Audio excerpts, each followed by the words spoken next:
evening. Welcome to another episode of Moen After Dark. I am, of course, Moen with my co-host Immaculate, and we're joined by our very special guest tonight, Big Ten Ted, the man with the golden voice. We're going to talk about some Big Ten football, some spring games. Maybe we'll dabble a little conference realignment. We're just going to play it by ear and get your guys' comments and answer any questions you guys have. How are you doing tonight, Immaculate? I'm good. Sporting it. Things gone pretty well. Got some good news on the Iowa side of things. So I don't know how things have gone for you guys' schools, but look forward to hearing from it. How about you, Ted? How you doing tonight? We're doing great. We're doing great. It's a beautiful night, beautiful day here in the Twin Cities of Minnesota. Great weekend of spring games. Like you said, we're going to chat about that across the conference as well. I found a way. I did not have Pac-12 network, but I did find a way to consume an hour plus of USC spring football. I'm hoping I get lucky still on Oregon, UCLA, and Washington still to come here in the coming weeks. Nice. Good deal. Good deal. Well, let's start off talking about spring football. Michigan game was probably the biggest one this weekend, nationally broadcast.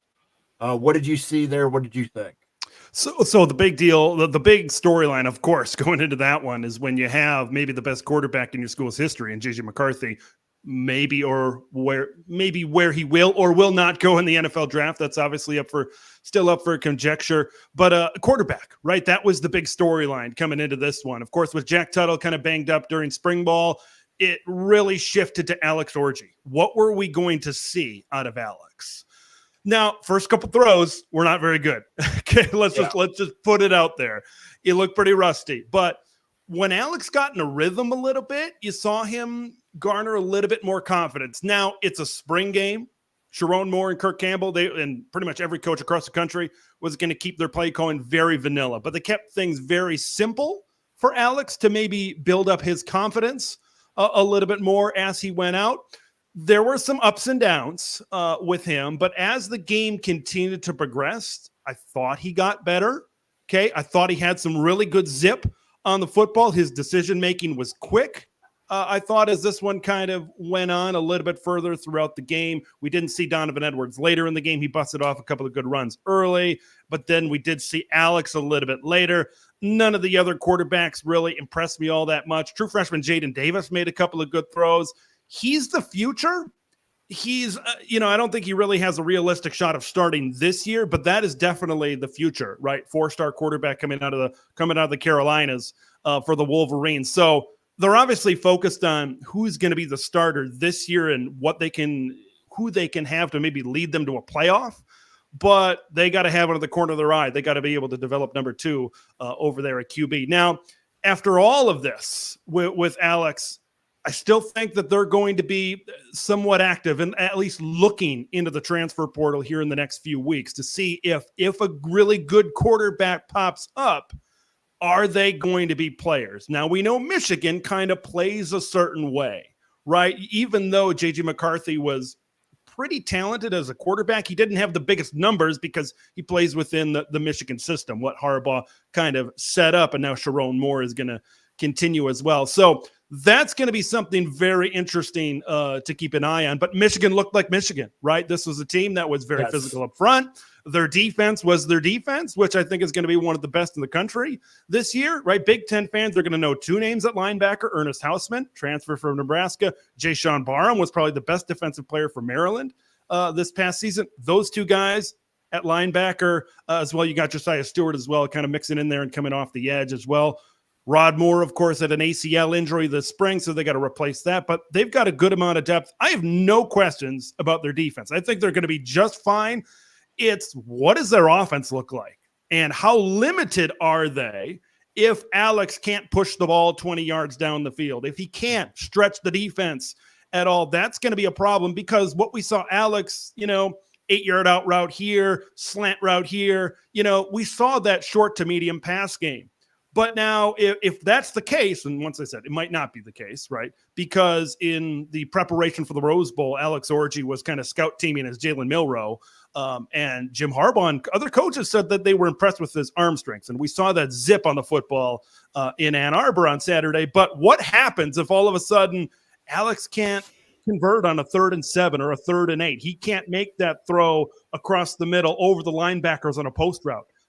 That's where things get interesting for Michigan, right? If you play even within more of the system than you were before, that makes things a little bit tricky because now all of a sudden defenses can really flood the box. And if Donovan Edwards or Khalil Mullins and this offensive line doesn't get things moving and you don't have a quarterback that can beat you, at least last year, people can think what they want about J.J. McCarthy. But if you loaded the box with 9 guys in the box, he could beat you over the top. Okay, there were games where he was able to do that. But if Alex is not that developed, it's going to be interesting to see how Michigan really plays out. Oof. Yeah, it was really interesting that they took the same architecture that Jim Harbaugh, and he stayed with it. He's trying to build upon it. He's not yet put his identity on that team quite yet. It's still very much Jim Harbaugh's team. It's not a lot has changed. I see that. I know Sharon Moore. I've watched some of his press conferences. He's like, I want to put my own stamp on the program. I want it to be a little bit different, but I see that.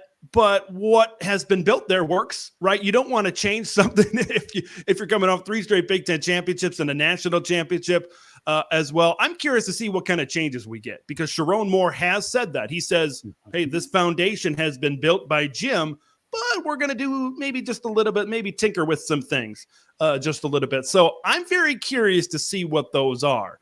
And it's a tougher situation for Sharon with maybe a more limited quarterback. We'll see. And this brand new offensive line as well, that needs to be thrown out there as well. Now, I will say this, but they bring back Miles Hinton at tackle, right, who was in the rotation this past year. They've recruited pretty well in the offensive line. They bring in 2 4-stars, top 100, top 150 guys in their class, are going to plug into this O-line as well. We'll see what the rest of it kind of looks like. We said at the top of this, Moen, Michigan's going to be Michigan. But once again, I think their success this season is all going to come down to that quarterback play. Did they bring in a second running back or did they have one who was loaded and ready to go? Well, Khalil Mullins got some time last year. That was pretty good. Benjamin Hall is in this lineup as well. You kind of saw a mix of others in there, but right now it looks like Edwards is the clear one this year. And then you go down to Mullins, who's solid, and then Benjamin Hall, and there's some other depth in there as well. But this is whereas maybe in past years, you go back to the Blake Corum, Hassan Haskins year in 2021, that was a clear 1-2 punch, right? You go the next year in 2022, that's when Donovan Edwards. Now, Edwards took a little bit of a step back in 2023, but he was still there, right? Of course, what happened in the national championship game, his talent was still in the room, even though maybe he wasn't getting the touches. Can he carry that load? Yeah, exactly. Because that's what Corum really did. He was a load carrier, and then Edwards would come in and with full juice against a team that was kind of worn down and just burn them. So he's gonna have to be, especially if they don't have a quarterback like JJ back there. If Orji is as limited, he might not be, right? They might be keeping things pretty close to the vest right now.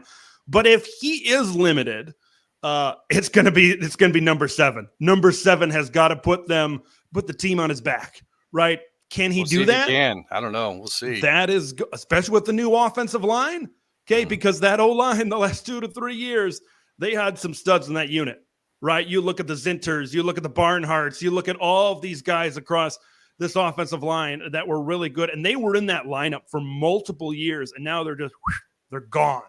They're gone. So that I feel okay about their line, but I'm not sure if it's going to be in that Joe Moore Award contention like it's been the last 3 seasons.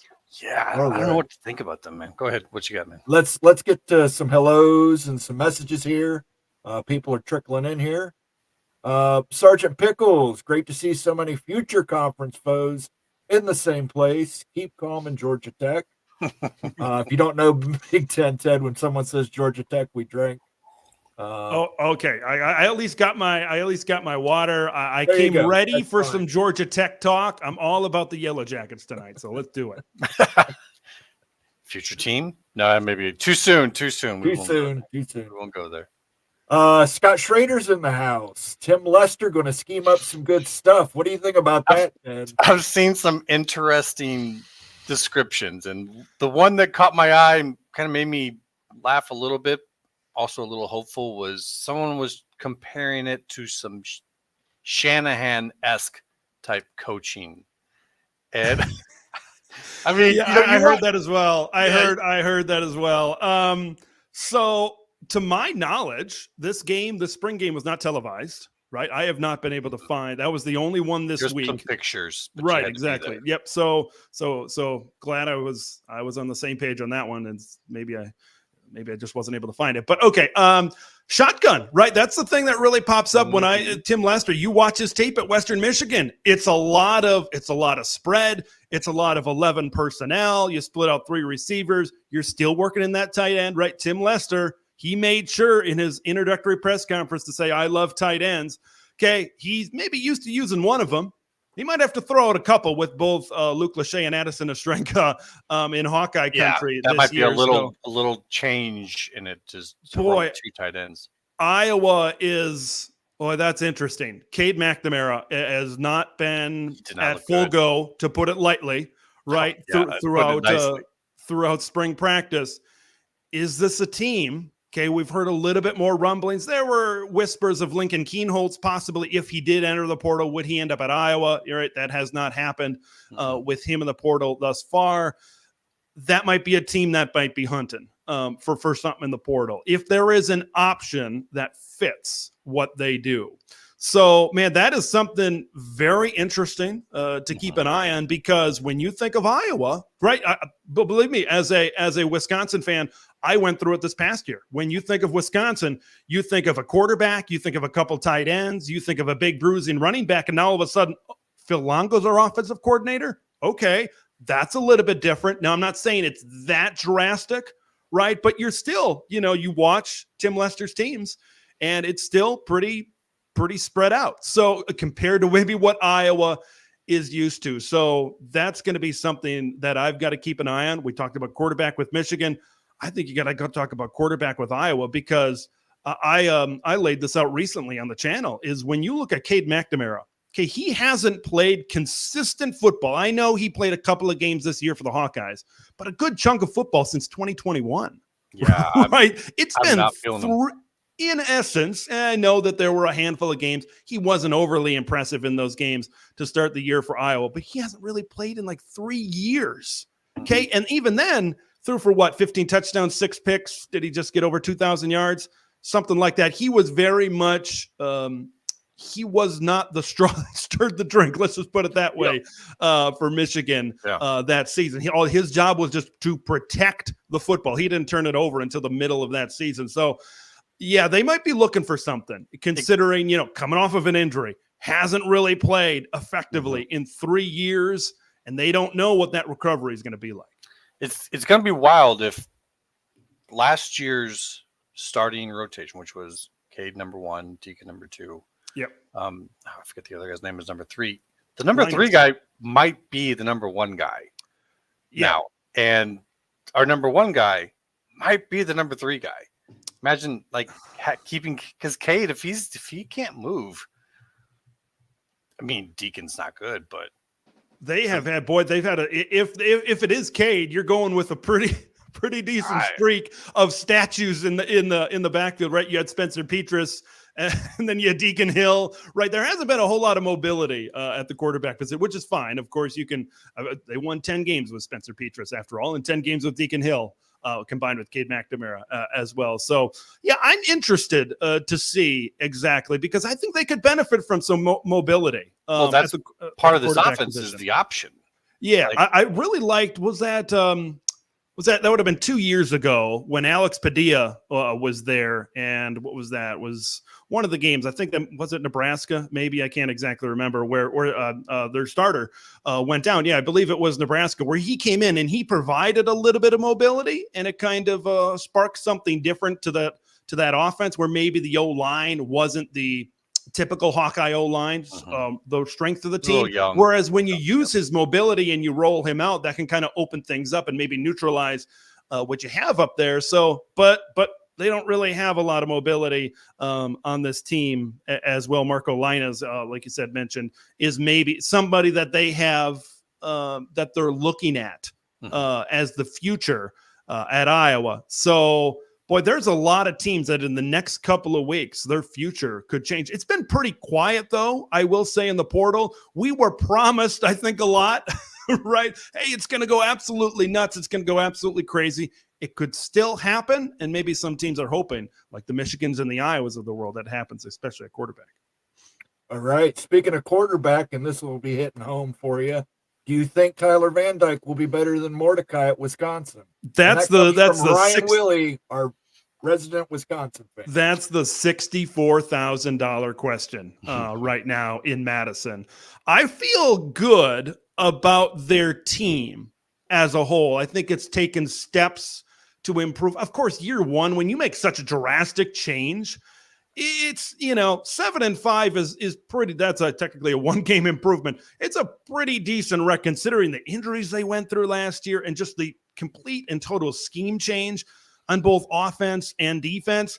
We got to get Tyler Van Dyke from a few years back, or at least early this last season that he lit it up against Texas A&M down in Miami as well. He's been banged up a little bit. Josh Gaddis was his offensive coordinator this past season. So if you get good TVD, this is a Wisconsin team that could maybe do some things. With Ches Malusi, you got Walker coming over, running back transfer from Oklahoma, which a lot of people in Madison are very excited about. You got your top 2 receivers returning. Will Pauling really stuck out last year, as well as Bryson Green, a former Cincinnati Bearcat and Oklahoma State Cowboy. So I feel like it's up to him. Right. If we can go, because I think I've been saying that this offseason, I think we're going to go full Longo. Right. Last year, you had Braylon Allen, kind of the stereotypical Wisconsin running back.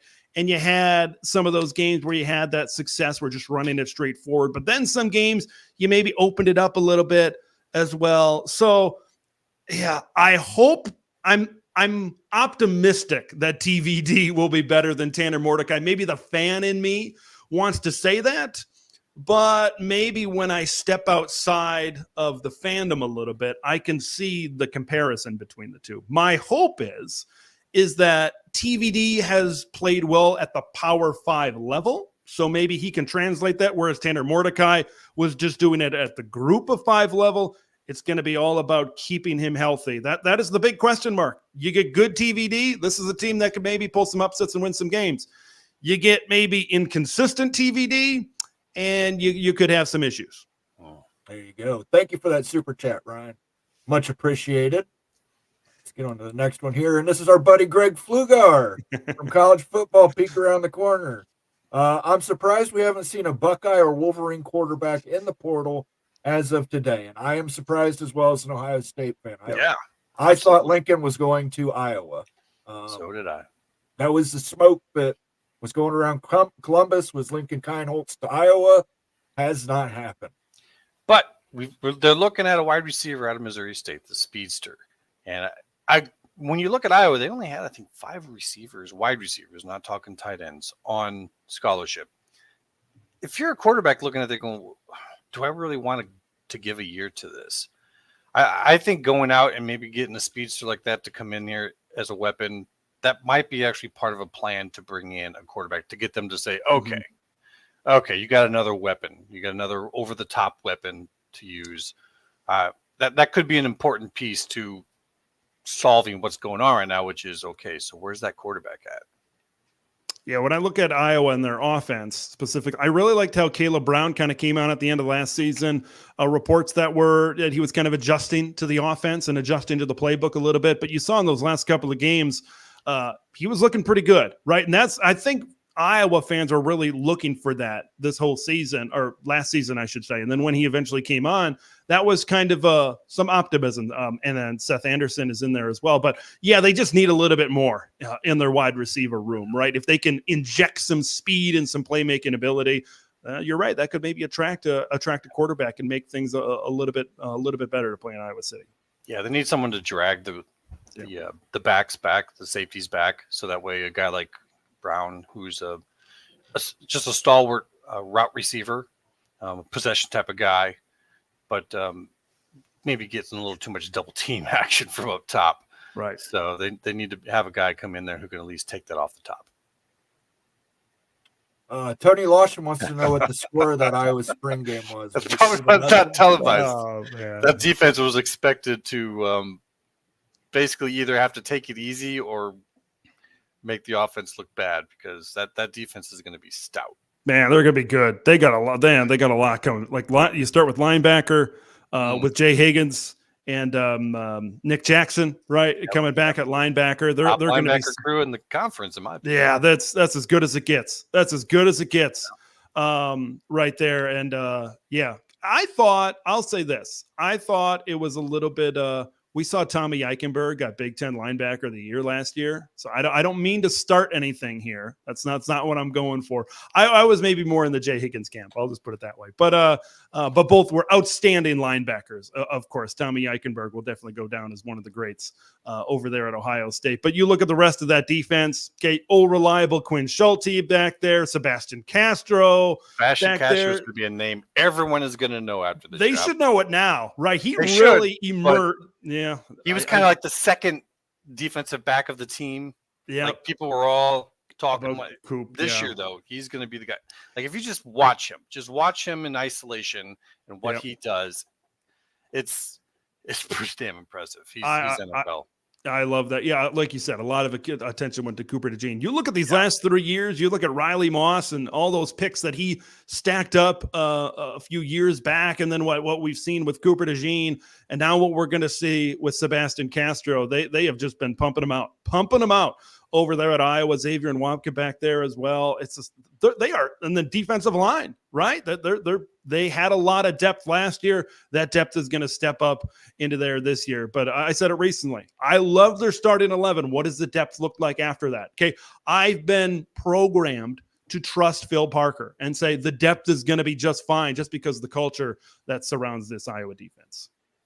Yeah, I'm looking forward to it. Hopefully it should be fun to watch. All right, Ted, we need to settle this right now. Let's do it. Iowa QB situation makes me feel grateful to be a Rutgers fan. Painful. Tell me I'm not wrong that Rutgers is getting better and will be a Rutgers fan is talking trash now. So Rutgers is getting better going from Gavin to Ethan, right? This is what's I'm just saying getting better as a team, as a team entirely. Yeah, well, I love Rutgers. I love what Rutgers is building, and I love what they're doing. Right? I think you're going to. I'm very curious to see what happens with Ethan, and maybe I'll get into that a little bit later. But what they are just building building Greg Schiano on a football field. Like I remember tweeting this or saying this last year. When I watch Rutgers play defense, I feel like it hurts me. It just seems very painful to play Rutgers, just the way they flow to the football, the way they tackle, just the way they play the game of football. And then they bring back the Big Ten's leading rusher and Kyle Manon guy back there. I just love the way this works. And I love the way Greg Schiano has built this team. I've watched interviews with him. I love the way Rutgers is approaching NIL as well, right? They don't come in with a bag when a kid is coming out of high school, but it's more of, hey, prove it to me, and then we're going to invest in you. Like, look at all of these defensive players that came back this season.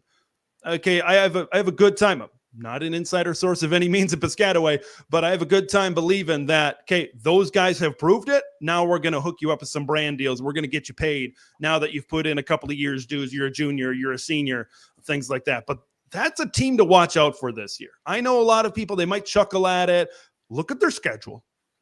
They don't have a lot of heavy hitters on their schedule, okay? It's not crazy to think Rutgers could go 8-4 this year. It's not. Okay. Now, if that happens, things have got to fall pretty perfectly into place. Okay. Injuries, all that stuff. We know all that stuff. Ethan, that's the thing. Is he the upgrade at quarterback that Rutgers wants him to be? Of course, they've got the camaraderie with Kirk Shiraka, the former Minnesota offensive coordinator. Gopher fans were pretty frustrated, right? Because that half a year, right, when Tanner Morgan got hurt and he came in, yeah, you saw a good game. Then you saw some maybe not so game, which comes with the territory, right, of being thrown in there, right? He got thrown in there in the Penn State whiteout game in his very first start. Of course, you're not going to light it up in that game, right. But he got better. That Wisconsin game that year, he did really well when they beat them. And then this year, it's just, some things were very inconsistent. There were times where I thought, hey, he made some pretty good throws. But then there were times where he's just throwing it behind a pretty open receiver. And it's just, what are you doing? What are you doing? And I think Gopher fans just got extremely frustrated. I think Minnesota's making a upgraded quarterback with Max Brosmer coming in. He's lit it up at the FCS level. But at Rutgers, okay, we know one thing. Ethan isn't going to have to make every single play. Right. This is kind of like I have a tough time saying this because when I say light, it kind of has a connotation that they're a lesser version of something. But to me, they're kind of like a Michigan light, right? They are Michigan, just maybe not as overly talented. They can't bring in the 4 stars and the occasional 5-star that the Wolverines but they want to play tough. They want to play physical defense, run game, and they want to develop, right? And that's exactly what Michigan's been able to do at just a higher level of talent as well. So, but the big thing for Rutgers is they need some people on the perimeter that can make plays. They had nobody last year. They did not have a lot of talent on the outside. Okay, I think they had a receiver, Nassim Brantley, that transferred in. He had some problems with the NCAA. Sounds like he's going to be back this year. So maybe that's something that can work for the Scarlet Knights. But if they get some weapons on the outside, this could be a Rutgers team to just keep an eye on. Okay, I'm not saying they're going to win 8 games. I'm not saying they're going to win 9 or 10 games or whatever. It's just something to keep an eye on, especially maybe I've been a mediator a lot when you have these West Coast fans coming in and you have these traditional Big Ten footprint coming in, and you have maybe some West Coast fans are saying, hey, we're going to do this. We're going to score 50. And then you have the traditional Big Ten footprint that says, no, it's a 9-game schedule. It's a grind. And it's not that easy, right? There's a little bit of a gray area. And I think some of those West Coast fans, when they come in, they see names like Purdue and Rutgers and Minnesota and some of these other teams, and they might think they're a pushover. Rutgers will be no pushover this season.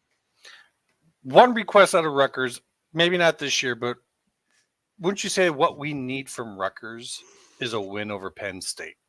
Like all other goals and aspirations aside, what we need from Rutgers as a conference is a win over Penn State and to make Penn State recognize them. I mean, that's kind of what we're hoping for, right? I could see that. It doesn't. I mean, I know you're choosing Penn State because of the regionality and maybe to try to build a rivalry out there, and because it would be really nice, and maybe we can talk about this during our realignment segment because I got some thoughts on the whole Penn State rivalry and maybe some future members down in the Southeast as well. But it would help. That's an interesting one for this year. Rutgers and Penn State. I think they play the final week, right? Because if flip-flop doesn't, or does it Maryland play Penn State and Rutgers plays Michigan State? I think that's what it is. They kind of flip-flop those games. But yeah, that's that would be at least make it competitive, right? You look at the Rutgers and Penn State scores over time. I saw a tweet. They don't play this year. Yeah. Okay. So I'd have to see. There was some crazy stat of Rutgers hasn't. I don't know. They haven't scored more than a certain amount of points in their entire history. I forgot what it was off the top of my head, but I would say for Rutgers, just beat somebody of significance, right? That's what I would say to really make that stride forward. Of course, the first thing you got to do is to beat who you have to beat, right? And then go off from there. So. I'm curious. I'm curious to see how this is all going to play out with everybody right now. So, all right, Ryan Willie with another super chat here. He says, "I personally don't like the air raid offense. I prefer the ground and pound run offense." And this is in regards to Wisconsin. Wisconsin, yeah, that's boy. Are we going to find out? Yeah, last year I think we found out just how big of an adjustment, right? Maybe some fandom creeped into me at my predictions last year. I thought the transition would maybe be a little bit smoother, but now kind of in hindsight, when you step back and you take a look at it, it's hard to when you build like let's use Michigan as an example. Okay, what if you took Michigan, who was in the mold of the Wisconsins, the Rutgers we talked about, those kinds of teams. And then what if you all of a sudden say, yeah, we're going to spread it out, right? We're going to run we're going to run 11 personnel. We're going to run 3 receivers. We're going to run 4 receivers. We're going to try to throw it, with this type of team. They're just not built that way, right? You recruit to your strengths. You recruit a certain guys on the offensive line. I think that was a big thing. Okay, Wisconsin was so focused on those big bulldozers, right? Those run blocking type of guys. And it's different on the O-line when you're recruiting for a Wisconsin, for a Rutgers, for a Michigan, as opposed to maybe somebody like an Oregon or an Ohio State or USC, or somebody that's maybe more pass oriented as well. I think that's something people maybe don't realize right away. They think, well, an O-lineman is an O-lineman, right? It's, you plug and play, so to speak. Well, not exactly, right? They're not all built the same. We know tackles and interior are different, but even interior from one system to another is different. So that's going to take some time to kind of what they're going to have to do, right, is get rid of, right, those ground and pound type of personnel and implement their own type of personnel. That's why I thought maybe this year they're set to go full Longo, because they have Ches Malusi coming back in the backfield, who you saw Phil Longo really split carries with Braylon Allen early in the season before Ches got hurt. And I think he liked how Ches was a little bit more dynamic. He was a little bit more diverse, and he could do more stuff than Braylon Allen could really do in the backfield. I don't know if it's going to pop this year because of their schedule, right? That's something we didn't really talk about before. That's going to be tough for them. But we're going to find out not only with Wisconsin, we're going to find out with USC. We're going to find out with Oregon, right? How do those offenses translate? This is why, and I kind of started this campaign during, like, right after the season ended. This is for 2024. To me, I'd be very curious to hear your guys on this. For many reasons outside of even the Big Ten, this is the most anticipated season in I think, in recent college football. Yes. We talk about the Big Ten changes, right? That's what I'm focused on. The Big 12 is outside of the Big Ten. Yep.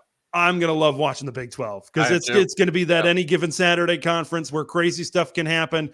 I'm hearing 9 or 10 teams can win the league. You got to figure out a new hierarchy. Right, exactly. Like, who's it going to be? In theory, maybe Utah, right, is that team kind of coming in that has consistent success, right? They might be the team, but who knows? There's a lot of teams over there in the Big 12. We talk about there. Hey, how about Texas and OU in the SEC? Hey, how about a 12-team playoff? Hey, how about the video game coming back? Like, there's so many changes, so many things that people are looking forward to this season. That's why I think it's generating, so much interest in the sport. And people say it's never been popular. I think, some people like the changes. Some people don't like the changes. But I think one thing that it is it creates buzz. It creates interest. Right? Oregon, Ohio State, everybody's got that game circled on October 12th. Everybody's got the Big Ten weekend circled on October 12th with Iowa and Washington, with Penn State and USC, right? It's that crossover, the ultimate crossover weekend that people are looking forward to. But yeah, it's kind of circling back to Wisconsin. This is the year where I think we're gonna find out just how much progress they have made with this new type of scheme in Madison. It's an important year for Wisconsin. Very important. Everyone coming in with the second season, like they need to perform. If Wisconsin has a season, I really try not to say we when I talk about the Badgers, but sometimes it slips. If Wisconsin has a season like last year and TVD is maybe more like Tanner Mordecai, then there's going to be, we know Luke Fickle's a great coach. Like, I don't think that's the question. I just think it's more on the offensive side. Like, I have confidence that this defense is going to take steps forward this year. Like, they got 2 really good DBs. Hunter Wohler is one of the best safeties in the country. Ricardo Holman was a turnover machine at corner. I got confidence that defense is going to take a step up. But if this Wisconsin offense just can't progress into this air raid system, then I think there might have to be maybe some tough decisions made this offseason, if that indeed is what happens. All right. Well, let's get into some realignment here because that's coming up. Yep. Any comments on Pflugar's comments on if ACC membership terms are similar to the SEC membership terms? Wink, wink. I don't know if you saw Greg's show from last Yeah, week. school me on this. I might be asking a lot of questions to you guys. So. Basically, he had word that the way the SEC agreements work is once you cease to be a member of the conference, you cease to be a member of the conference and you keep your media rights. Yeah, you're the gore only matters to you while you're a member of the conference. While you're, I did hear that as opposed to I think it was Florida State stuff a while ago. So that whole deal with FSU and Clemson right now is, and I think we're now you guys once again. I'm gonna defer a lot of the stuff to you, and then maybe I'll react. Are we waiting? I feel like we're waiting on North Carolina right now. Would you say that's accurate? Yes. Or I just actually posted something about that today for people to understand. The Board of Governors has pretty much taken over. Now someone was trying to say that it didn't quite happen, but they did. As reported locally, they took some of the abilities away from the Board of Trustees, like filing lawsuits independently, hint, hint. And one of their members became the interim chancellor at North Carolina after they basically pushed the previous one out. So it's kind of a takeover. Think of it as a company being taken over and how all of a sudden old relationships, they don't quite matter as much because there's a lot's going to be changed. That's kind of how this feels. Gotcha. So if they're trying to make sure that North Carolina State gets a home somewhere as well, and if they get that, say both of them maybe going to the same conference, you might actually see a lawsuit come from the Board of Governors themselves. And considering the whole idea is that the ACC gets home cooking in the state of North Carolina, the threat is that, well, that's not the case if the Board of Governors jumps in. Right, exactly. Much more powerful in state. Yeah, that's so are we, because I thought maybe it was from Greg's show, maybe it was from somewhere else. I feel like I've heard the schools in the states of North Carolina and Virginia, right, would be Virginia Tech, in that, are they still tied together as much as we perceive them to be? Or is this because when I look at this, I've heard North Carolina, last year, I think ESPN did a report on this, where North Carolina and Virginia, right, SEC wanted to get into that.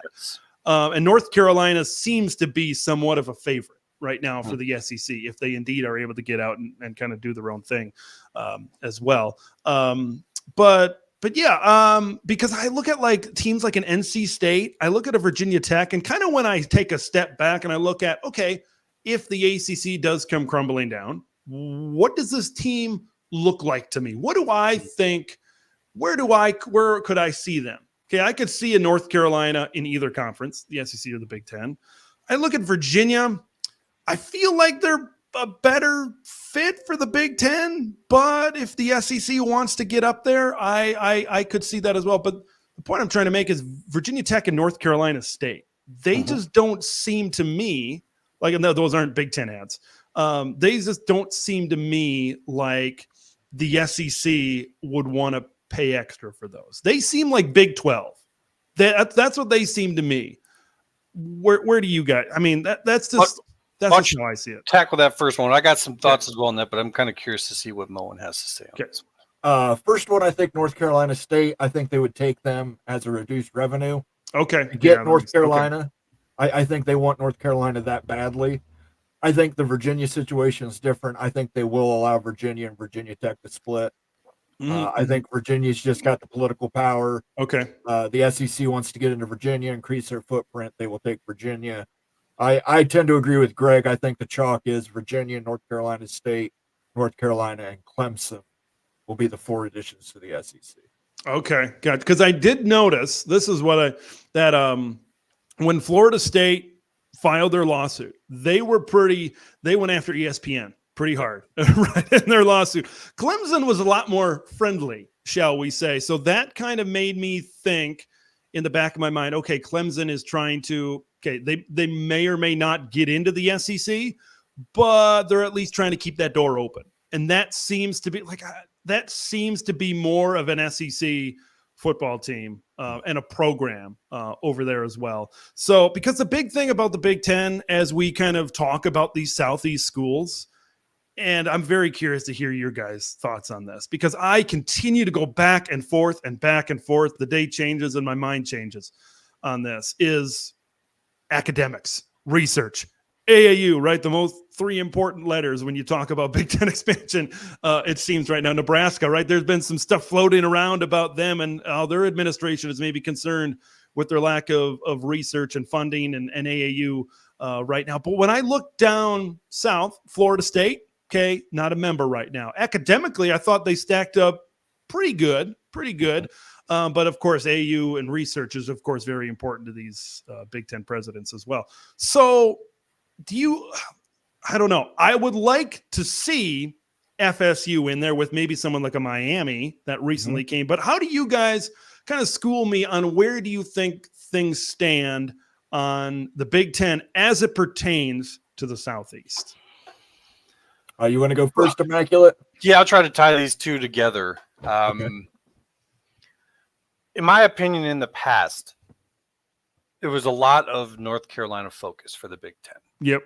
And Virginia was like the little brother to come with. Mhm. Like, you're not really looking at Virginia on its own because Maryland's kind of already got you there.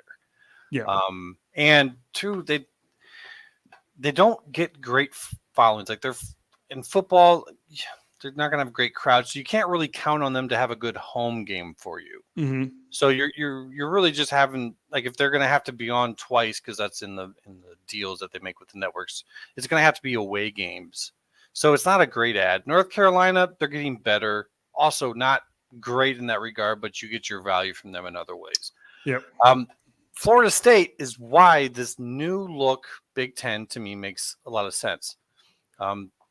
They are pushing towards AAU. So, if they get that in 5 to 10 years, fine, whatever. But I call them FSU. I think that stands for Fox Sports University. I think that's exactly what they want, who they want, and where they want to be.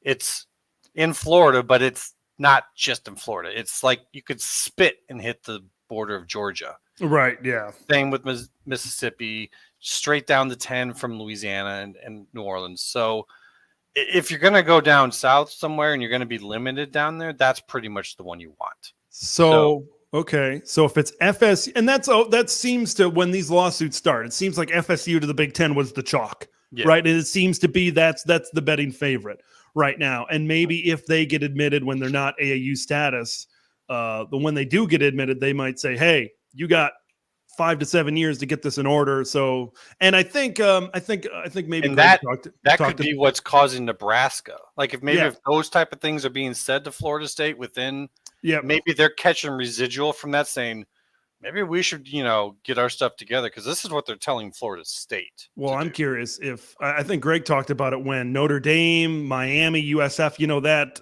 recent AAU additions, that there could be some horse trading right going on behind the scenes as well, to maybe get FSU to that AAU status.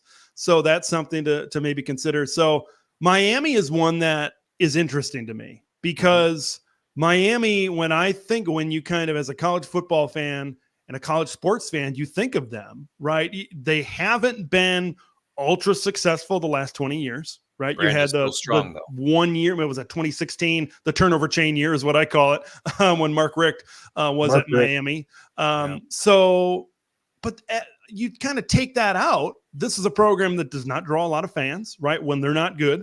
Okay. This is dare I say, maybe the USC of the Southeast, where if they're not really good, maybe they're not drawing a bunch. Maybe it's a little bit less at Miami than it is USC, but maybe they're in the same ballpark there. Can I throw something at you about Miami real quick? Yeah, let's do it. Right into your thinking here. Yeah.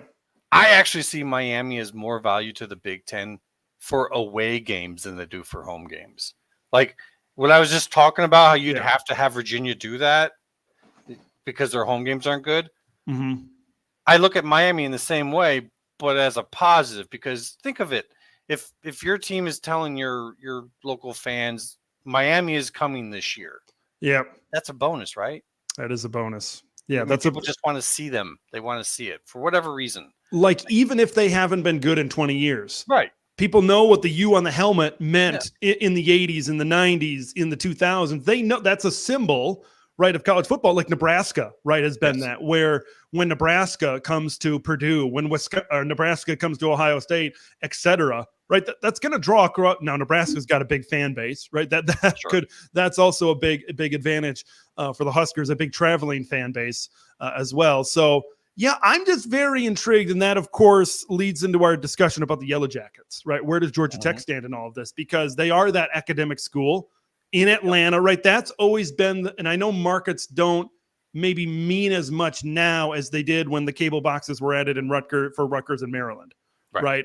Back in the early 2010s. Right now, it's maybe about stockpiling as many big brands as you can, which is why FSU and Fox wanting to get FSU into the Big Ten could make a lot of sense. But it seems to me that maybe 2 of them down there. Originally, I thought maybe 3, but it seems to be 2 in the Southeast. It seems to be 2 to possibly get to 20. So if FSU is your 19th, like, and if we're saying Clemson might be SEC bound, are we then deciding, is it Miami and Georgia Tech, or is that even a discussion? Is it Miami and there's not a conversation with the Yellow Jackets? Do you think there's a debate there? I don't think there's a debate. I think you take Miami, you lock Florida down. Yeah, right. That makes sense. Yeah. Georgia Tech will be there. Georgia Tech will be there. That's if you true. want to go in the future and get them. I think right now you get Florida State, Miami, you lock Florida secure down. a rivalry. Yep. If Miami is available, you go Miami. Okay. My only thing that I like to throw these guys to think about, my think about idea, is if these things go sideways with the Ivy League up there with Dartmouth, and they have to get themselves into a conference that has some state schools for coverage from the NLRB, I think the ACC is that conference.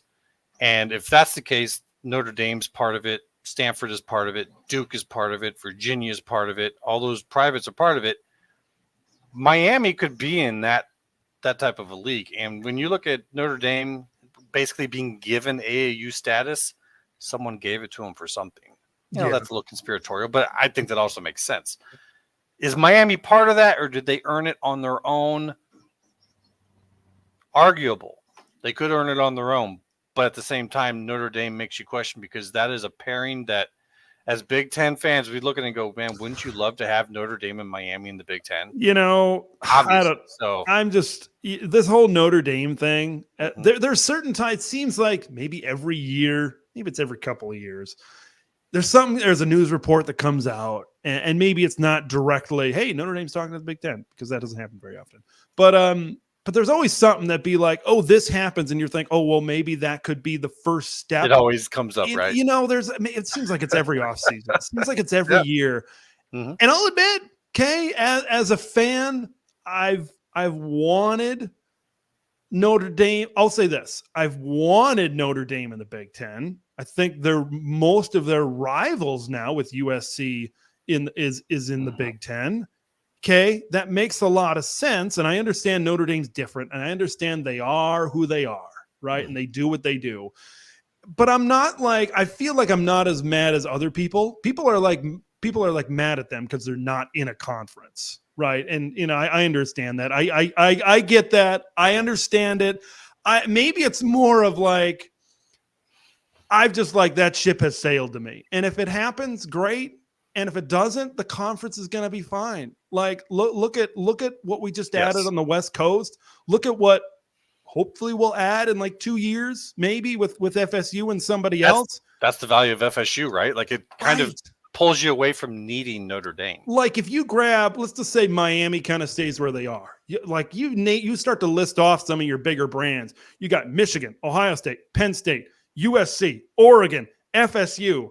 Right, that's 6 already right there, and we haven't even touched Miami. Yeah. We haven't even touched Nebraska, Wisconsin, Michigan State, Washington. Washington, etc. All those teams that are kind of in that upper middle type of tier as well. So Notre Dame, right? They're the only team in this Big Ten TV deal that has their name mentioned. Right, there's that clause in there somewhere that says, "Hey, if Notre Dame comes in, up goes the cash." So I get that.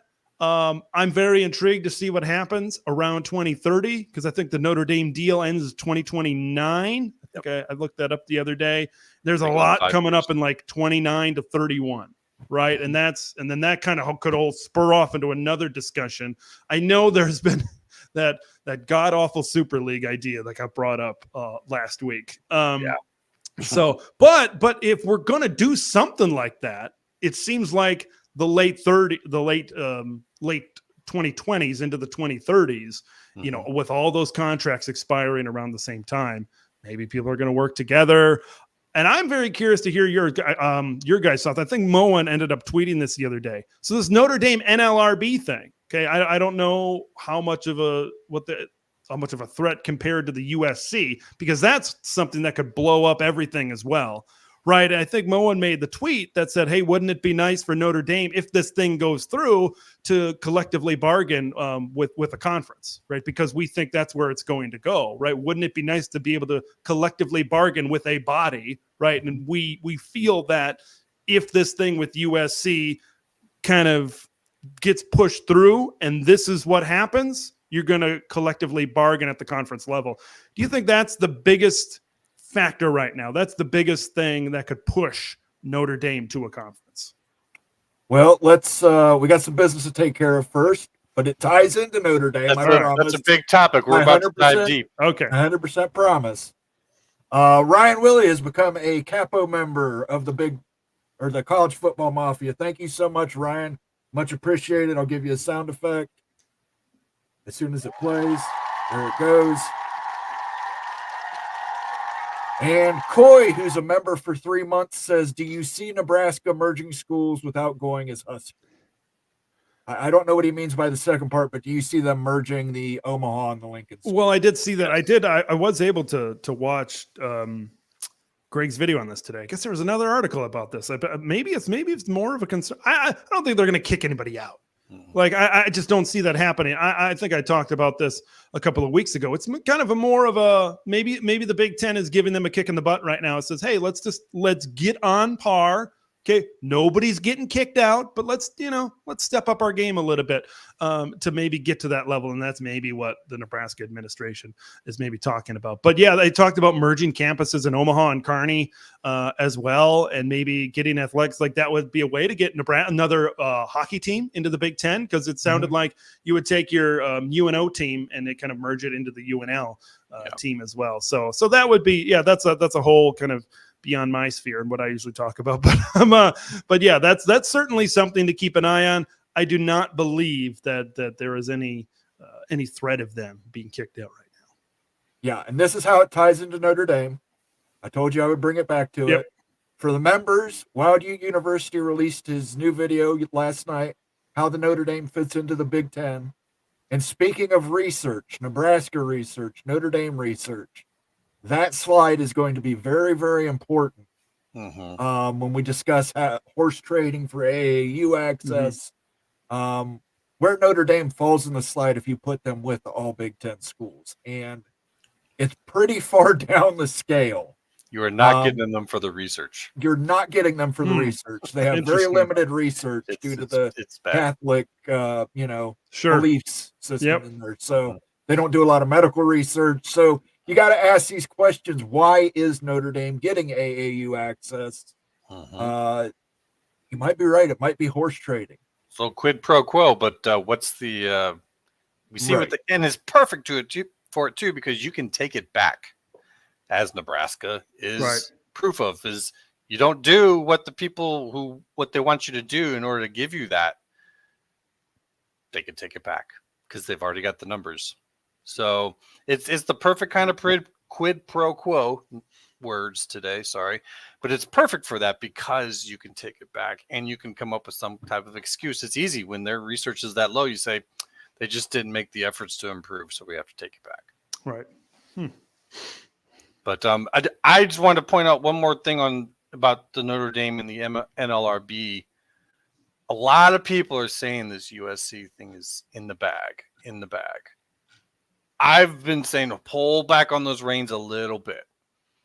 Everything about that case is almost exactly identical to the Northwestern case back in 2015, which did not go through.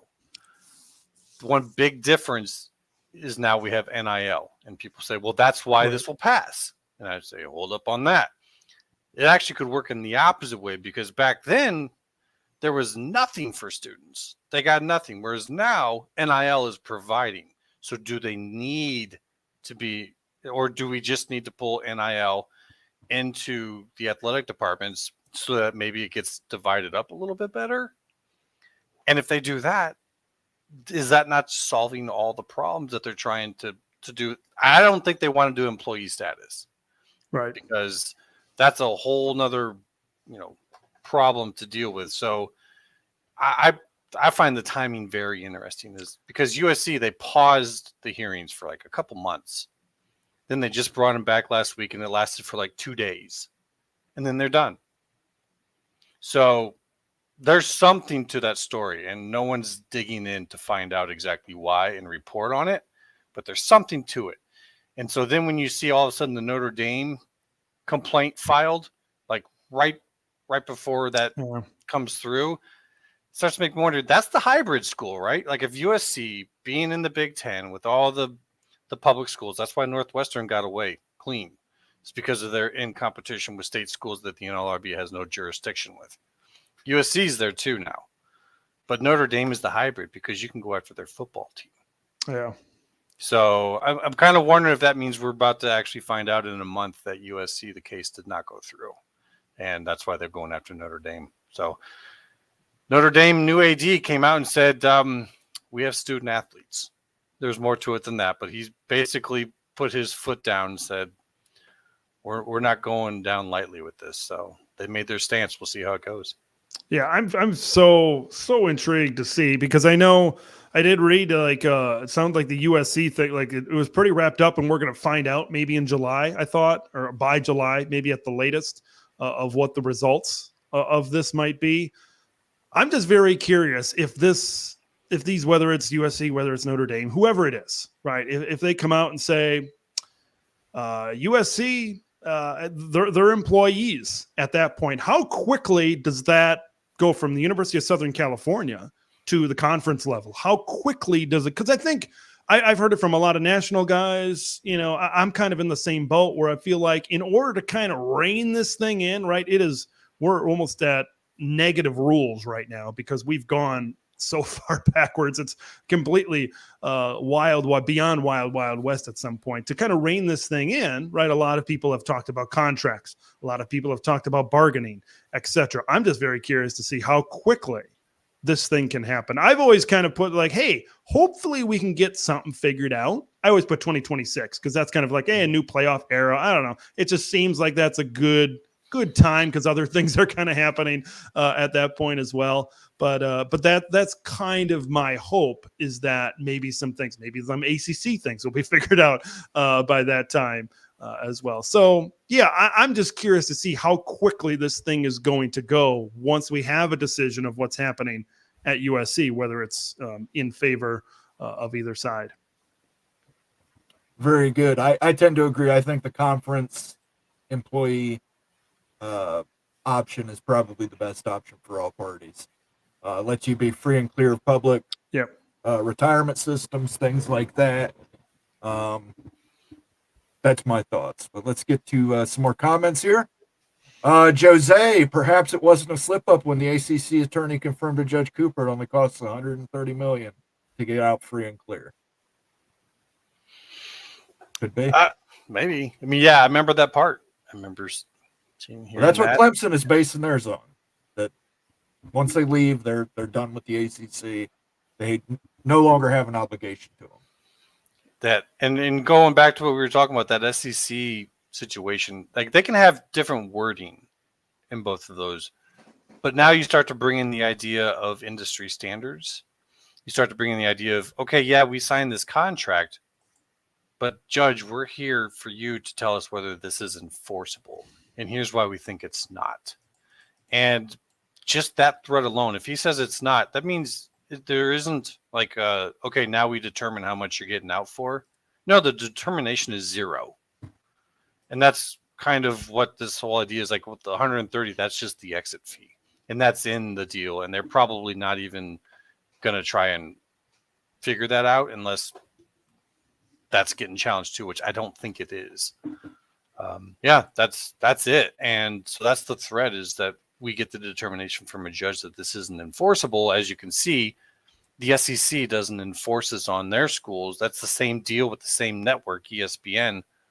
How is this enforceable? How is this legal? That I think that's what we're looking at here. And I don't know if they really want to let that go to judgment. I think that you'd really want to get that settled. And yeah, I've always thought when it came to the ACC stuff, that sounds like that grant of rights is pretty difficult to get your hands on. I have always said it's the most guarded documents in the world. It goes to the Vatican archives and then maybe the ACC grant of rights over there in Charlotte, North Carolina. I'm not sure what came up, but when I looked at the Florida State lawsuit, they really mentioned how difficult it was to get their hands on. But you talk about the settlement. You talk about settling.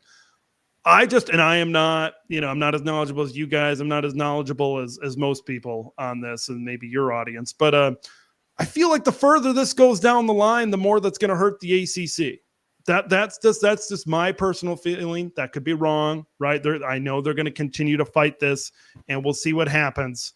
But it seems like they got to try to figure out this settlement maybe as soon as I shouldn't say maybe as soon as they can, but maybe as effectively as they can, because I think you got to know you're gonna, and I'm very curious to see how many big brands and how many teams. It seems like the top half of the league will eventually leave. Like, to me, it seems like Miami, FSU, Clemson, North Carolina, NC State, Virginia Tech, 7. Right? Is that the Magnificent 7? I think that's what it was, actually. Was it those 7? I can't remember if Georgia Tech was in there. But no, they were not. It was, and then, like, to me, it's like, hey, let's settle. So then we can, so then you're going to be able to backfill with, you kind of mentioned some more, Here's the thing, though. The president of Virginia is the chair of the ACC, and he's the one who is rounding up everyone to do all the votes as memos have come out now. Kind of difficult to think that a person being that active in pushing lawsuits against fellow schools is also looking to leave. So I'm not quite sure on the whole Magnificent 7 thing anymore. Like some schools might have found out during that process that this might not be good for us. So you're thinking maybe more of what would that be? Miami, FSU, Clemson, and one more, which would be maybe North Carolina. I kind of think 4 to the SEC and 2 to the Big Ten. Gotcha. Right now I'm at North Carolina State, Clemson to the SEC, Florida State +1. Okay. Right now, currently, because I am Miami, Georgia Tech-ish. Okay. The fourth one for the SEC for me is a difficult one. That's either Kansas or Virginia Tech. Like I said, I am not big on Virginia for either way. I think that they're going in a different direction. Virginia Tech, as crappy as they might ever be, they still get great fans, great following, great support. It's something you can put on TV. Like, say Alabama's having a run, and this week they happen to be playing Virginia Tech. Right. Yeah. And we have, we know that we can show that game at Virginia Tech. Whereas if it's Virginia, you're sitting there going, oh my God, do we really have to put that stadium on TV? We have to get Virginia on here twice. Yeah. We want to put Alabama on, but damn. Where if it's at Virginia Tech, in your ESPN, you're like, man, put them on. There's going to be a great stadium, a great crowd. It's going to be a lot of fun. So do you need them to win? You just need them to be good on TV, right? Yeah, I know it's a television product at the end of the day, and those types of sights and sounds, like at Lane Stadium, right, with Metallica playing as they kind of come out, that can certainly sell. So I just have, the ACC, I have a hard time believing that they are going to cease to become a conference like the Pac-12. No, I feel like that's what Stanford and Cal was for. I feel like that's what SMU was for. Mm-hmm. So they could backfill now. Yeah, it's probably going to – they probably had a good idea that FSU, maybe some of the bigger brands weren't exactly thrilled about it anyway. So adding them really, really didn't make a difference. I'm very intrigued to see if you have those big, whatever brands those are in the ACC lead. I'm kind of, I'm intrigued to see what the backfill options are as well. You kind of mentioned a Ivy League type of higher academic type of conference as well. So yeah, that's kind of something that I'm intrigued as well with the ACC. All right, let's get to some business here, gentlemen. Cleveland rocks with a $5 super chat. On a side note, Ohio State will destroy Oregon this year. Ducks won't be able to stop the Buckeyes running game at all. Boy, I hope you're right. Cleveland rocks. I really hope you're right. I appreciate the super chat. Then we'll get, just let me hit this. Ryan Willie has gifted 10 memberships to the College Football Mafia. We have to let him cook first, Ted. Let him cook. Let him cook now. Let him cook. I said let him cook. Thank you so much, Ryan Willie. Two Master, North End Zone U, Crab Cakes and Football, Suzanne Bajor, Preston from Greensboro, Marky Crenshaw, Jeff Woodward, Douglas Zickafoos, Sterling Holland, Adam Ontiveros. Make sure you thank the Evil Badger Ryan in the chat for gifting those memberships. Thank you so much, Ryan. As soon as we're done with those 10 people should run over and view Wild Ute University, Notre Dame to the Big Ten in the members only section. All right, now you can go back on why Oregon is not going to be destroyed by Ohio State. I don't think anybody's going to be destroyed by anybody. I think this, to me, and I'm very curious of your guys' thoughts on this. This is the biggest game of the year. I know Bama plays Georgia this year. I get that. I understand that. And that'll be pretty big. Don't get me wrong. But this game, okay, because the Big Ten office has said no Big Ten no Big Ten noon home games, big noon Saturday. I'll get it right. Out on the West Coast, no 9 a.m. kickoffs. So this is going to be a CBS game. This is going to be an NBC game. I'm rooting for. I hope NBC gets this at night. I want to see it under the lights. Yeah, that's what I'm hoping for. It'll be interesting. Yeah. If CBS gets it, okay, that's fine. That's cool. But I'm hoping it's under the lights. This is going to be an amazing atmosphere. So when I look at both of these teams, yes, Ohio State, okay, they are going to be physical. They are going to run. They are going to, they've got the best backfield in the country. We'll see what Will Howard probably, okay, is at quarterback. Okay. But here's the thing about Will. When I look at how he was at K-State and then translating over to Ohio State, this is the most talent he's ever played with. Okay. He put up solid numbers. Like, I look back at Kansas State, and if he puts up those kinds of numbers, this is the team that can win a championship. Right. It is, because of what you have in the backfield with Quinshon Judkins and Trevion Henderson as well. But then I look at Oregon, and I'm going to be talking Oregon spring game with a guest this week on the channel, which I'm very excited about. This could be the best Oregon team in their history. Like, if you look back at them, just the way Dan has, they've always been good at offense, right? We know DeAnthony Thomas, Marcus Mariota. Heck, as a Badger fan, I know all about Oregon's offense in Rose Bowl specifically, but they got that defense dialed in. They're starting to get it really dialed in, and we know that's Dan Lanning's side of the football. And then they just start adding these guys. They've got their NIL game strong, adding a bunch of big-time transfers in the portal. Right there, they beefing up on the defensive line. They really needed to attack the portal in the secondary at safety. They got Jabbar Muhammad at corner. They got Cam Alexander, a highly graded corner from UTSA. Kobe Savage from K-State. They're bringing in another one from A&M. Like, I love Oregon, and the thing I most love about maybe this new Big Ten is the styles that are going to make fights. And this is just a big-time example. You have Ohio State that is built like a traditional Big Ten football team, and then you've got Dylan Gabriel. You got Tez Johnson. You got Evan Stewart. You got all these great wide receivers for Oregon. You just can't help but get excited of this class of styles. And then you probably bring in the best defense in college football in Ohio State. I watched that spring game. Okay, offense, there is nothing to be ashamed of. Right? That defense has some dudes. Okay, we might be talking middle of the year. Okay, I know 2021 Georgia was a fantastic defense. Dan Lanning knows all about that. But we might be talking about this defense as the best in recent memory. Okay, I'd have to really do a deep dive as to maybe some of these teams going down the line. I know Alabama during the Saban era had some great defenses as well, but man, that they have from downs to the defensive line to I wouldn't be too worried about linebacker because I think they're going to be pretty good there. That's secondary, right?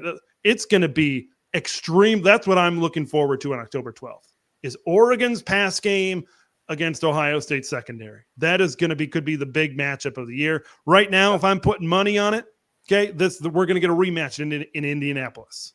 Okay, that's what I feel. I think the same. Right now, because I kind of look at some of these other teams in the league. I look at Michigan, and we talked about them in the spring game, and maybe their struggles of what they could have this year. I just don't think that who knows, maybe they could get a great quarterback in the spring portal. But right now, I just don't think that they have the pop that they had last year to be able to get it done. Penn State, but they're always kind of that second tier below, and sometimes you think, hey, they're gonna make a step, but I'm almost in a position where it's like, I'll believe it when I see it with Drew Aller. In theory, Kotelnicki coming over from Kansas and what that offense was able to do should translate. And they have some decent talent, but losing KLS at wide receiver, they got some holes there. I think they got a lot of twos. They don't have a number one at wide receiver. And the defense is good. Like Penn State just has that. They've got that roster build that's very like classic Penn State. Okay, they're really good at a lot of spots, but do they have the elite? Like you look at Ohio State and Oregon, that's elite talent, championship level talent. Penn State is really, really good. They just might be just a little bit a notch below those teams. Yeah, I mean, it could be interesting. I think it's definitely going to be Ohio State might have even decided to build for that game. When you look at them going to what Michigan was doing with the double running back team, that's to slow down a game. That's to take it. That's to control it. You're going to Oregon. It's at night. It's at home. That crowd's going to be wild. And that seems like a team that's going to want to slow that game down, grind it down, take the life out of the crowd and maybe of the team. I thought, boy, you want to talk about, we were talking about TV before and these TV deals. Like you want to talk about why CBS and NBC, and I guess Fox too, but they've been investing for a long time.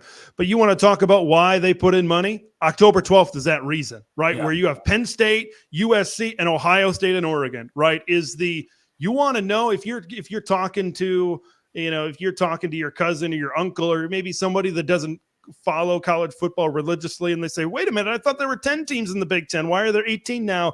You point to Oregon, Ohio State at night, NBC. This is why these things happen. This is why we're kind of where we're at right now.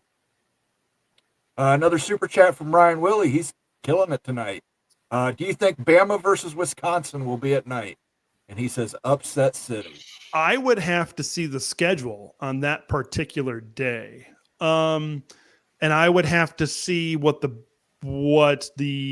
possible big noon is, because that is in Madison. Okay. And that has, if there isn't a ton of other big games that week, Fox might want to steal Alabama on a big noon. That has big noon written all over it. Okay. Yeah. And as a Badger fan, I don't love that because we all know about the one line that students take to get into Camp Randall Stadium. And somehow they don't get in there until 11:15 for a noon kickoff. So yeah, I would rather, like, at very least give me CBS. Okay. I would love to have it at night. But if there's not another big noon game, when is this? I'm very curious. I'm saying the 14th. Does this match up with Nebraska and Colorado? I'd have to see if that, I feel like this is week 3 and that's week 2, but I'd have to double check because I believe Nebraska and Colorado has a pretty good chance to be a big noon because both of those it's Big 12 and Big 10. That's true. So that has a pretty good chance to be big noon as well. So I'd have to see if it's not, if it's not big noon, it could be at night, or a CBS game in Madison wouldn't be terrible either. But Fox, I think, is all about kind of like you saw what kind of they did last year, like that they for especially some of these early non-conference games, they want to have some of these really huge names and brands. Of course, they already announced Texas and Oklahoma, or Texas and Michigan. Sorry, for big noon at the spring game as well. So yeah, I'd be very curious. But if there's nothing else that week, I could see Bama and Wisconsin being big noon on Fox. Yeah, I don't think I can think of any Big Ten season where there have been this many blockbuster because that's what they are, blockbuster matchups. Non-conference is loaded, right? Let's see. It's just off the top of my head. I might be missing an obvious one. USC, LSU. I don't know if I'd call this blockbuster, but it's pretty darn good. It's Penn pretty State good. at West That's pretty Virginia to good. start off. That's It's two top tier teams. Right that's there, a pretty good one. You look back even to that game last year, like West Virginia hung around for a little bit, and they're a good team this year. And going on the road to Morgantown, right? That's going to be. I think that's going to be a really good test for Penn State right off the gate. So USC, LSU, Penn State, West Virginia, Wisconsin, and Bama. Let's see what else you got out of Nebraska. Colorado is out of conference.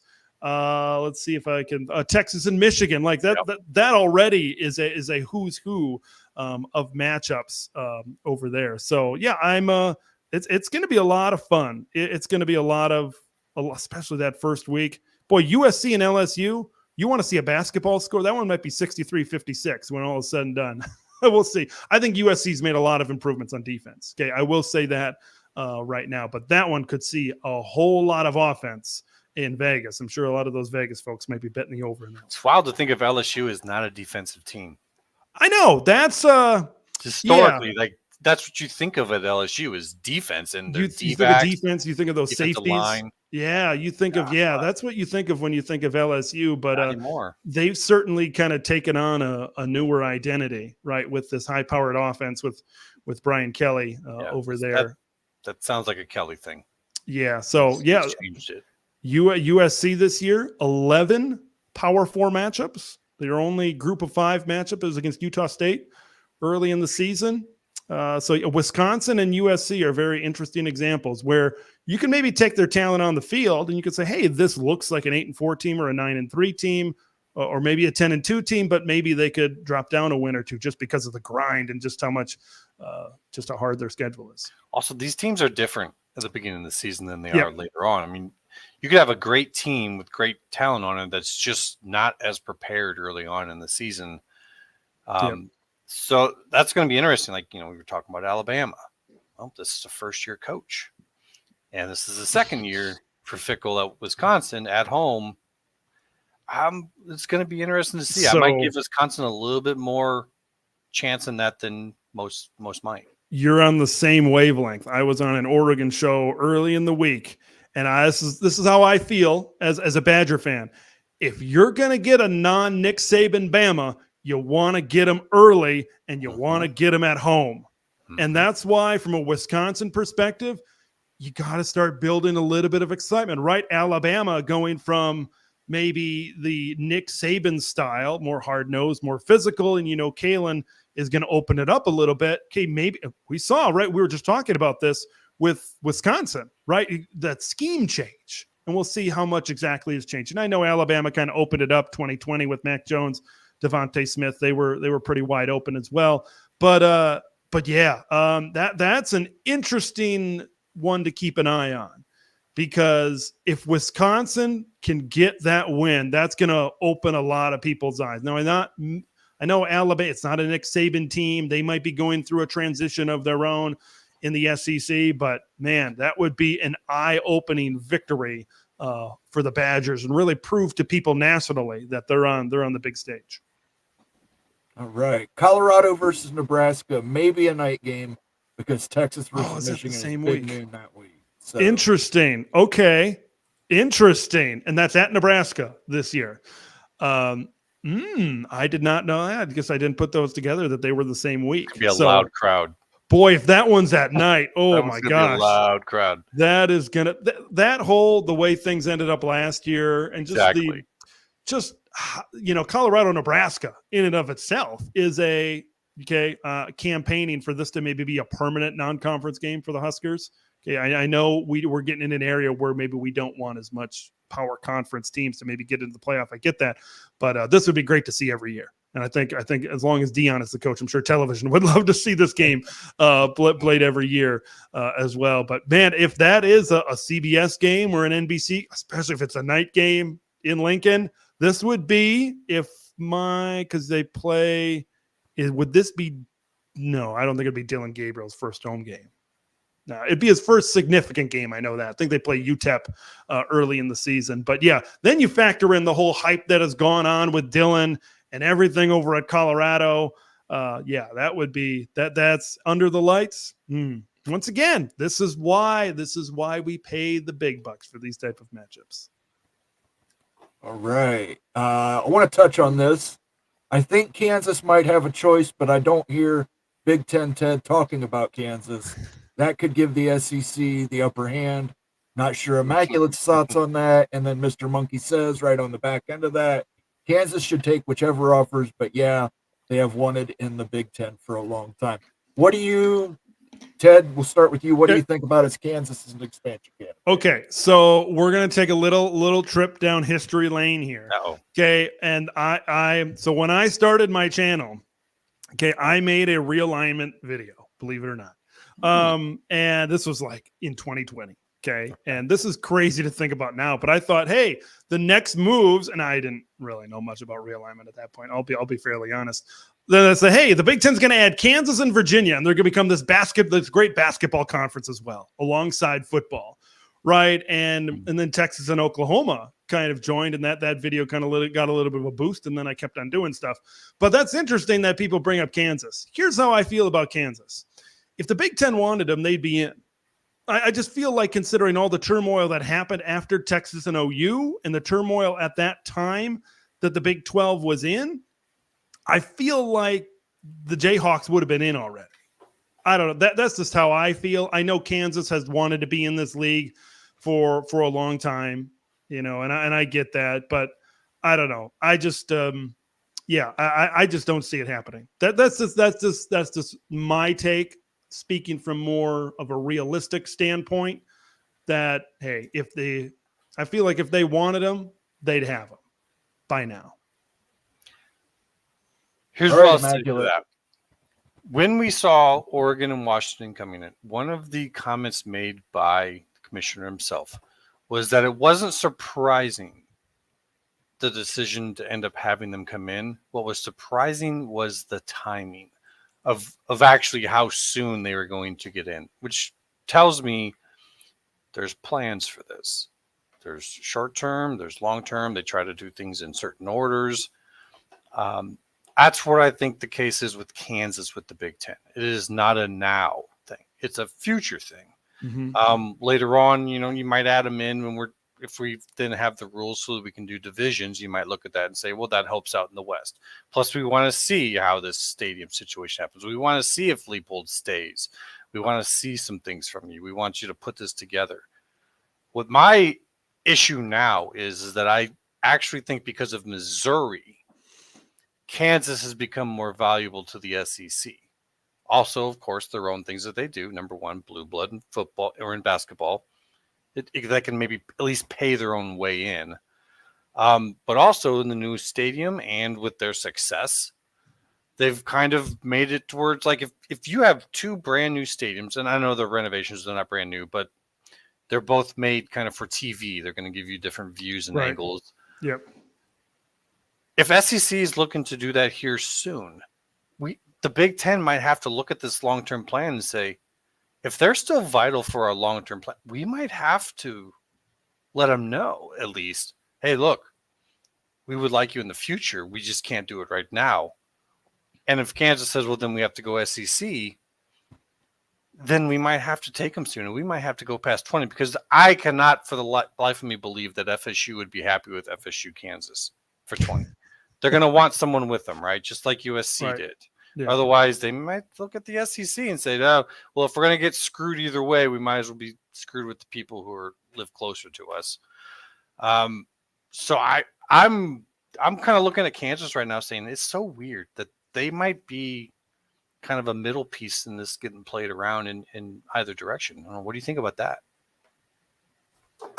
That's interesting. I guess I didn't know. I'll claim a little bit of ignorance on this one. I didn't know Kansas was. I know that, I didn't know they were that highly sought after.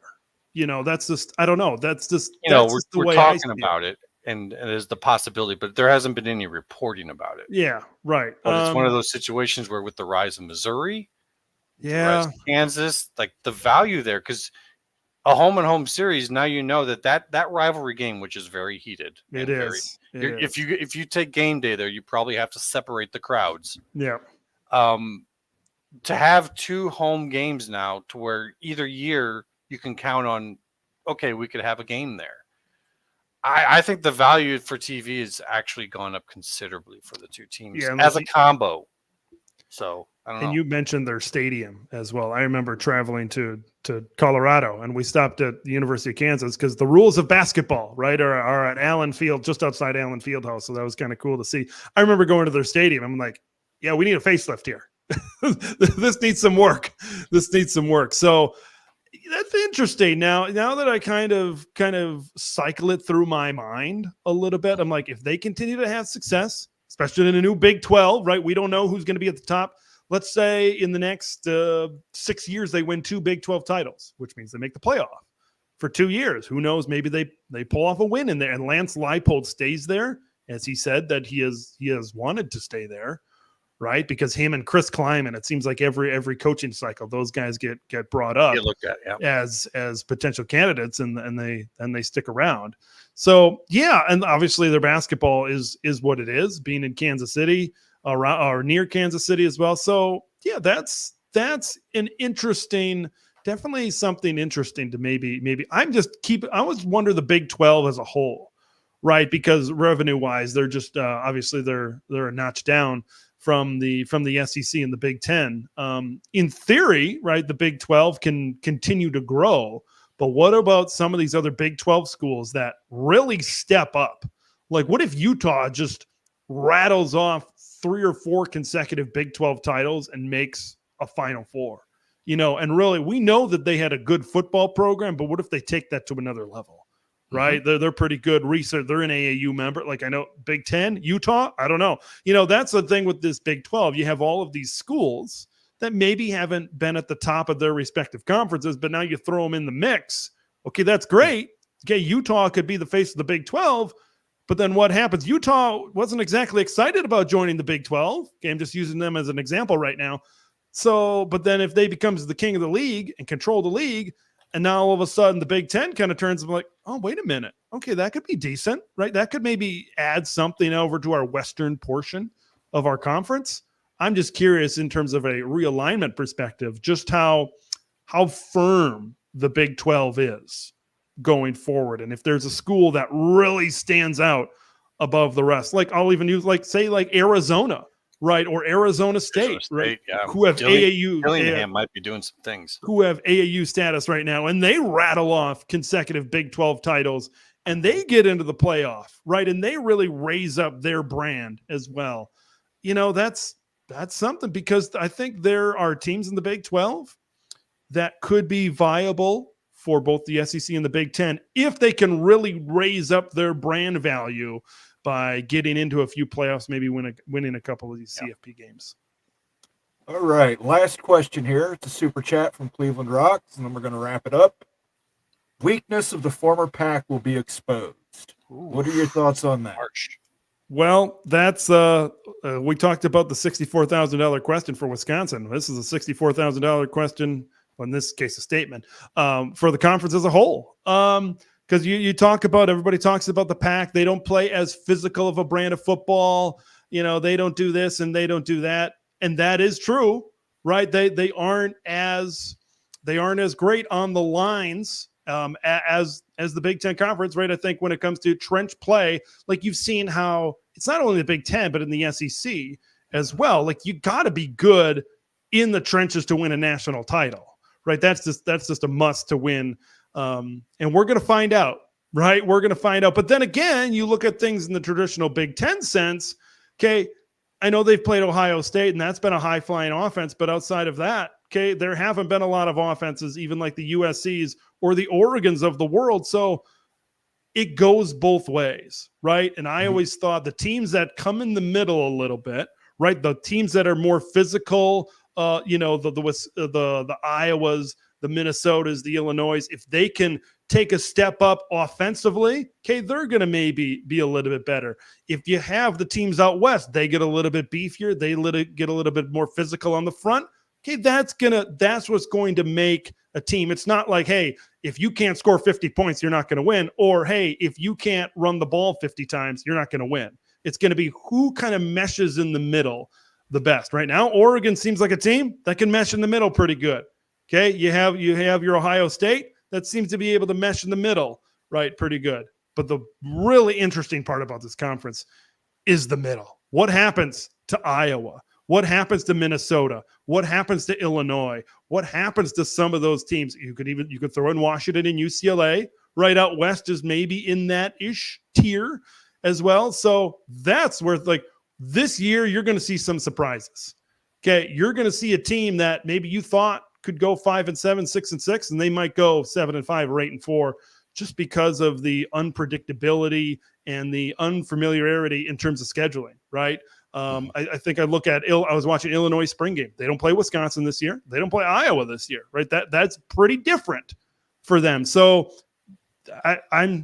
you're going to have to meet in the middle. Whoever comes to the middle the best, right? Iowa, we talk about them. They're going to have to get better offensively, right? You talk about some of these West Coast teams. They're going to have to get bigger and beefier in the middle. Who does that will probably have the most success. Touching on that real quick, USC. I think that's actually, they seem to be embracing it the most. Which is shocking, but they might be the surprise. They've done a great job. Okay, they're putting this on social media, this whole strength and conditioning, big gains, B1G gains on Twitter. And you've seen, like, they are putting on some weight. They are putting on some muscle. Their defensive staff, okay, is like, that is a huge upgrade, right? Yes. What they have on defense. Like, Danton Lynn took about an 80 something ranked defense at UCLA in 1 year and made them top 10 in the country. So he has proven that he can do it in 1 year, and he can turn this thing around pretty quickly. And I think there's more talent, even though Liatu Latu and others on the front for the Bruins last year were pretty darn good. I think this USC defense this year has a good amount of talent. They might have more talent. Of course, they're bringing over Kamari Ramsey and John Humphrey from UCLA in the defensive backfield as well. So there's like that. But you talk about surprises, okay? And I'm not guaranteeing it, stamping it down yet, but I think the surprise will be USC's defense. I think people are going to be surprised just how much of improvement, because I think what I'm hearing around traditional Big Ten fan bases is, USC's a terrible defense. They're soft. They were in the triple digits last year in defense. And all of that is true, but you got to look at the staff that's coming in. You look at Coach Henderson on the defensive line, who was coaching the LA Rams since 2017. You look at Matt Entz, my guy coming over from Fargo, from North Dakota State, at linebackers, right? That's your Midwestern typical Big Ten type of coach. Okay, I think people might be surprised just the type of improvements and gains USC makes on defense. Yeah, don't sleep on USC this year. Fantastic. We're going to wrap it up here. Big Ten Ted, tell everybody. First of all, thanks for coming on. Yeah. I'd call you a fountain of knowledge, but I don't think that's even fitting enough. You're like waterfall? A waterfall I don't know. of knowledge. Yeah, it's incredible. I can't thank you enough for coming on here. Where can people find you, and what do you got going on this week? Yeah, this week going to be another fun week. Got some spring games coming up. First of all, on Twitter, at Big Ten Ted over there on Twitter, and then on YouTube. We're talking Oregon spring game this week. We're talking Nebraska spring game this week. In discussions to bring on some guests talking about those specific spring games. And what else? We got Maryland, Rutgers, and UCLA this week as well. Got a lot of other off-season type of ideas kind of in the queue right now. And then we always see what kind of stuff pops up from week to week. But right now, we're really focused on spring games, and we're really focused on that transfer portal. I got a feeling tomorrow and Tuesday might be a big day, considering all of the Texas A&M, Florida State, Michigan, USC, all of those bigger teams that had spring games. I think we might see some. Maybe this is the week when maybe things start heating up in the transfer portal. So I'll be talking about that as well. Excellent. And most importantly, did you ever decide to call your members Ted Heads? I've been working on it. I've been working. That's great. That's a Moen production right there. Copyright nice. Moen on that one. So by all means, everybody run over to Big Ten Ted's channel right now and become a Ted Head. That's perfect. All right, we're going to take off here. Stick around after the intro. I want to shoot something by you, Big Ten Ted, and we will see you guys tomorrow night at 8 p.m. the Big West Mafia show, and then I will see you again Tuesday, and then Immaculate will see you again Friday. Yes. So, peace out, everybody. Thanks for showing up.